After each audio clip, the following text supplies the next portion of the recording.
আজকের গল্পটি শুনে আপনি আপনার চোখ থেকে পানি ফেলতে বাধ্য হবেন। তো আশা করি গল্পটি শুনে আপনাদের অনেক ভালো লাগবে। তো পুরো গল্পটি শুনুন। আমার পাশের বাসার একটা মেয়ে, নাম মিম, আর আমার নাম হিম। মিম আর আমি দুজনেই খুব ভালো বন্ধু, বলতে পারেন একজন আরেকজনকে ছাড়া চলে না।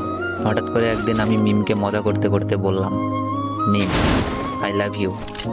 ও বলে, শোন ইমন, আমি তোকে ভালোবাসতে পারবো না, তুই শুধু আমার বন্ধু। এই কথা বলেই চলে গেল, আটকাতে পারলাম না। এভাবেই দিন যেতে লাগলো, কিন্তু মিম তো আমাকে ভালোবাসে না। কি যে করি। বলতে বলতে মিমের ফোন। ওই ইমন, কি করছিস? তোর কথাই ভাবছিলাম মিম। চুপ থাক, খাইছস? না, তুই খাইছস মিম? হ্যাঁ খাইছি। তুই এখনই খেয়ে নে, আর মাঠে তাড়াতাড়ি আয়। আচ্ছা, বলেই লাফাইতে লাগলাম। মিমের মনে হয়তো আমার জন্য ভালোবাসা জাগছে। তাড়াতাড়ি খেয়ে গেলাম, গিয়েই বললাম, কিরে মিম, হঠাৎ জরুরি তলব? সামনে আমাদের এক্সাম রে, খুব টেনশনে আছি।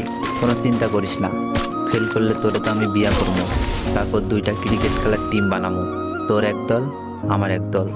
বলেই হাহা করে হাসি দিলাম। কিন্তু হাসি দেওয়ার পর যা ঘটলো তা আমি কেন আমার চোখও বিশ্বাস করতে পারলো না। এমনভাবে আমার গালে চড় মারলো যেন গাল দিয়ে ধোয়া বের হচ্ছে। চড়টা মেরেই মিম বলা শুরু করলো, তোকে বন্ধু করে জীবনে বড় ভুল করেছি, আজ থেকে আমাদের বন্ধুত্ব এখানেই শেষ।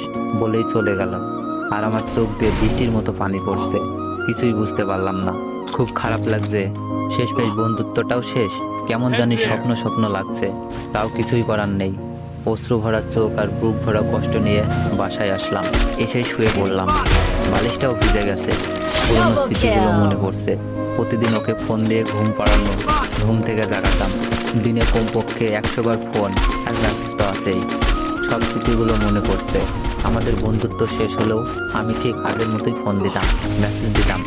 মিম খুব বিরক্ত ফিল করতো, তারপরও কথা বলতে চাইতাম।